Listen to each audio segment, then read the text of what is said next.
Muito bem, estamos de volta e agora a gente vai conversar aqui sobre um assunto também muito importante. Um assunto que está em pauta, cada vez mais tem tido um destaque e a gente quer falar sobre isso, quer mostrar mais isso para as pessoas que estão acompanhando, você que nos acompanha e quer saber mais do agronegócio e como continua essa atividade. Como é que se continua no setor que às vezes traz algumas dúvidas, né? Por isso que a gente quer esclarecer. Por isso eu estou recebendo hoje Domingos Rica, que é consultor especializado em empresas familiares. E a gente vai bater um papo sobre diversos assuntos.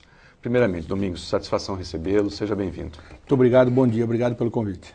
Pois é, você tem abordado aí, trabalhado com uma questão muito importante, que é a sucessão familiar no agronegócio. Sim. Aliás, essa questão da sucessão é um dos principais fatores, inclusive, de sustentabilidade do próprio setor, né?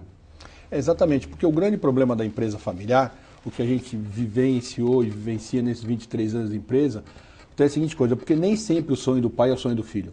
Porque nós criamos uma empresa, nós criamos para nós, imaginamos que nossa família vai trabalhar na empresa. Exato. E sempre esquecemos de perguntar se os nossos filhos querem. Esse é um dos problemas que acontece. Um outro problema, que existe uma morte familiar muito grande. De cada 100 empresas que se iniciam, 30% chegam na segunda geração e 5% chegam na terceira. Não é mercado, não é governo, não é nada. É a briga pelo poder. Porque quando você está falando de empresa familiar, você está falando de ego e poder. E as pessoas não brigam pelo dinheiro, elas brigam pelo poder, saber quem vai comandar o negócio. E aí é que você começa a ter o grande problema do falecimento das empresas familiares. Então, se a coisa não for muito bem preparada de cima para baixo, é a conscientização da família, aquilo que ela espera para perpetuar o sonho do fundador, né? Okay. Que é o que todo mundo quer. E esse sonho, ele vem com algumas coisas que eu chamo os 4 pilares da empresa familiar. Quando você inicia o negócio, você tem a sua palavra e a sua credibilidade. Você não tem outra coisa. Esse é o principal, né?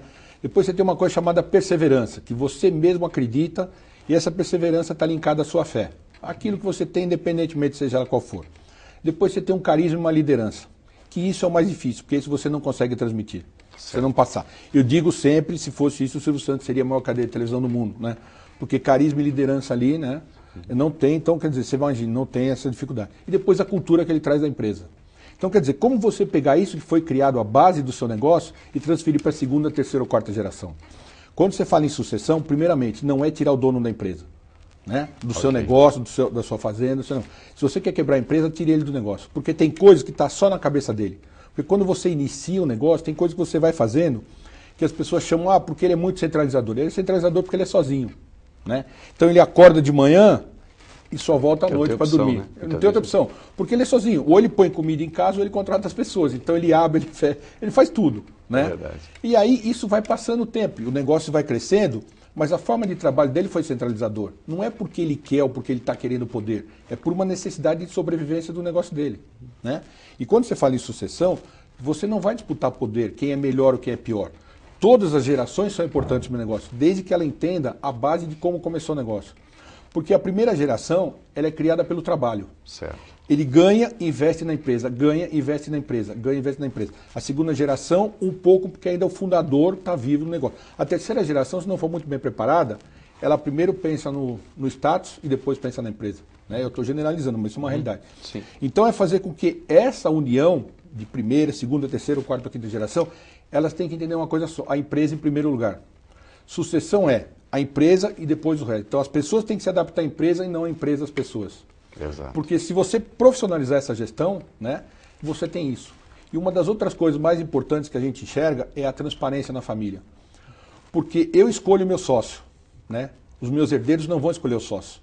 Se eu tenho outro sócio, quer dizer, pode entrar primos ou alguma coisa, que eles vão ser sócios, mas não escolher essa sociedade. Certo. E aí é onde começa o grande problema pelo poder. Porque se você pegar a história, todo mundo vai querer mandar, né? E na terceira geração você tem uma outra coisa que eu chamo de travesseiro, que são os agregados, os cônjuges. Então, se isso não for muito bem determinado, delineado, você vai ter um problema ali. Então, quer dizer, quanto antes eu preparar a minha sucessão, a transparência na família, a forma como ela vai ser, menor vai ser o desgaste da minha família lá na frente e a chance da empresa sobreviver é muito maior. Exato. E essa questão que você colocou também, que eu acho fundamental, que é o seguinte, você falou nunca afastar o fundador. E nunca afastar, porque o fundador, ele é fundamental em todo esse processo, o fundador, a pessoa que fundou toda essa empresa, que é o seguinte, que é o coração. É o coração dele que está ali.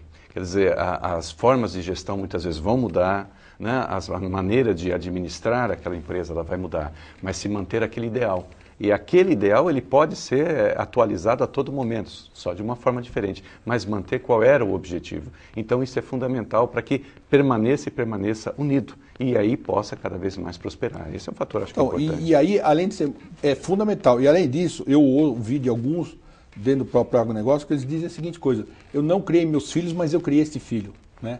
E não foi por opção, ou por festa, ou por qualquer outra coisa, é por necessidade de sobrevivência da família. Né? Então é por isso que eu falei dos 4 pilares, a perseverança que ele tinha e do negócio de acreditar. E outra coisa muito séria, se você vai ser sucessor do seu pai, seja ele quem for, você tem que administrar pelo seu primeiro nome, não pelo seu sobrenome. Porque as pessoas têm que te respeitar pelo que você é, e não pelo que seu pai foi. Porque senão não dá certo. Porque a mesa e a cadeira, ela dá um poder muito grande. Mas se você não estiver preparado, você arrebenta o negócio. Porque na sucessão, muitos funcionários viram os filhos de calça curta dentro da empresa. Então você imagina, o pai tinha uma liderança muito forte no negócio, tinha o respeito de todos os funcionários. Para que o meu sucessor faça isso, aí eu repito de novo, a importância do fundador no processo. Porque ele é o mediador, ele tem tudo. E na maioria das vezes está na cabeça dele. Então ele tem que pegar todos os meandros, o ponto X da questão que ele acredita importante dentro da fazenda dele, uma série de outras coisas, e fala assim, isto daqui eu já passei a forma de aprendizado. Né? Você não vai disputar poder com ninguém, você vai simplesmente orientar e talvez ser melhor, porque o sonho de todo pai, e eu tenho uma empresa, é que os meus sucessores sejam melhores do que eu. Exatamente. Né? É o sonho de todo mundo. Né? Só que aí as pessoas têm que entender que isso é um processo profissional. Exatamente. E não familiar para discutir, hoje eu briguei com meu pai, com a minha mãe e não dá certo. Então, quer dizer, as pessoas têm que entender que é empresa em primeiro lugar. Porque tendo empresa, você tem família, tem capital, tem tudo. Se não tem empresa, acabou tudo. Porque a competição interna nesse meio familiar, ele simplesmente vai desagregar. Ele desune. Perfeito. O raciocínio é perfeito. Ele só vai desagregar porque todo mundo quer comandar e ninguém está preparado. Esse é o primeiro ponto, né? Porque não adianta eu ser sucessor e não conhecer o meu negócio. Né? Não adianta estudar a melhor escola do mundo e não conhecer o meu negócio. Né? Então eu tenho que trazer aquilo que eu tenho de bom, que não tinha quando o fundador começou, informação, comunicação, uma série de outras coisas, que isso eles têm com uma facilidade, geração de dados e tal, pegar aquela vivência que ele teve do fundador, juntar essas duas coisas, né, e transformar isso para a empresa. Exatamente. Né? O que não é fácil, porque falando tudo é muito bonito, né? Transformar isso para a realidade prática, é um pouco complicado. Então, quer dizer, mas a finalidade é essa, você entender que a empresa tem que ser o pai do negócio, é o dono de todo mundo. Até porque ela exige diferentes conhecimentos ali dentro. Né? E dedicação muito grande. E dedicação grande, quer dizer, em áreas diferentes. Então não precisa desagregar, por quê? Não, de repente gosta de determinado setor dentro dessa estrutura de gestão. Então gosta mais do administrativo, outro da parte, digamos assim, fiscal, outro da parte comercial e assim por diante.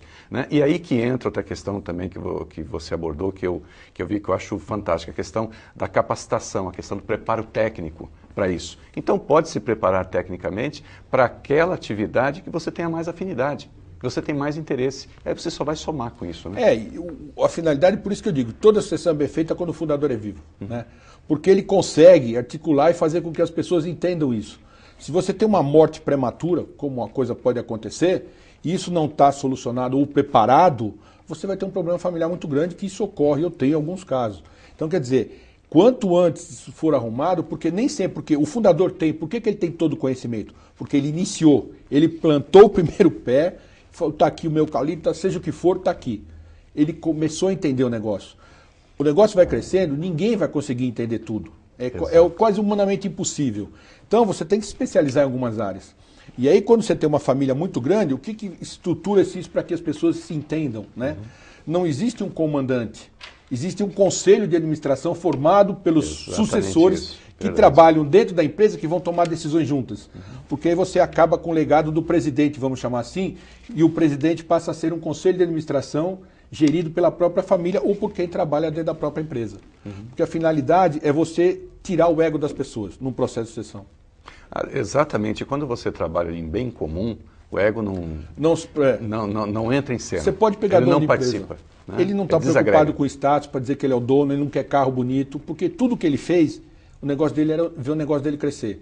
E muitos dizem, né, a maioria, eu não tinha nada, perto do que eu tenho hoje é um império, independentemente do seu tamanho, porque quando ele começa, se você pegar, não tem nada mesmo, literalmente. E o que ele tem hoje, para ele falou, eu estou no império. Pus minhas famílias, tentei meus filhos, melhor escola, deram carro, viajaram, e aí, quer dizer, está o negócio aí. Quer dizer, tudo isso que se adquiriu foi graças justamente a essa empresa. A esse trabalho, esse sistema que está aí. E que vai se aperfeiçoando cada dia. Você imagina, com essa geração hoje, com comunicação, uma série de outras coisas, se eles trouxerem de bem para dentro da própria empresa, tudo aquilo que eles fizeram, eles vão poder passar para os filhos deles a mesma condição que eles tiveram que o pai fez. Exatamente. É como você falou, é ter um objetivo comum. Objetivo comum. Né? O objetivo comum sempre é a empresa. Exatamente. Me diz uma coisa, esse trabalho que você está realizando, essas palestras, vai ter uma continuidade? Como é que está sendo isso? Eu não sei, a gente está indo hoje para São Gabriel, né, do Oeste. A outra continuidade aí vai depender com a FamaSul que a gente está conversando, vendo direitinho como é que vai ficar. Não, mas é mais uma grande iniciativa do Sistema FamaSul, é mais uma grande ferramenta, como a gente tem falado sempre, realmente é isso, para o produtor e nessa questão do agronegócio, da sucessão familiar. Porque às vezes pensa em tantas outras coisas e não se atém a isso, que é justamente a base de tudo isso, de tudo que se construiu está aqui, que é justamente a própria família. Essa é a grande base. E o grande problema é se você vê a família brigando, você gera instabilidade nos seus funcionários. Você está profissionalizando toda uma gestão, uma série de outras coisas, falando do Soja Plus, tudo isso, e aí de repente você vê a família brigando, o cara fala, eu vou embora daqui, para que eu vou ficar, que eu vejo que o negócio vai ser vendido, eu não sei se vai acontecer na empresa. Muito bom. Domingos, obrigado pela sua participação. Tá? Esse trabalho que você está realizando realmente é de grande importância para todo o setor, mas não é só para o setor não. O que você passou aqui de informações não é só para o agronegócio, ele é muito mais amplo. Ele é abrangente a todos. A gente tem vários tipos de... Abrangente, realmente abrangente. Muito obrigado pela sua participação, por essas informações também. Um abraço para o pessoal. Está aqui o Diego também, né, da assessoria de imprensa, que é um grande amigo, e essa parceria que nós temos nesse trabalho que a gente desenvolve. Muito obrigado. Ok, obrigado. Até logo, bom dia. Continua com a gente, tem mais umas informações do agronegócio, acompanhe com a gente aqui.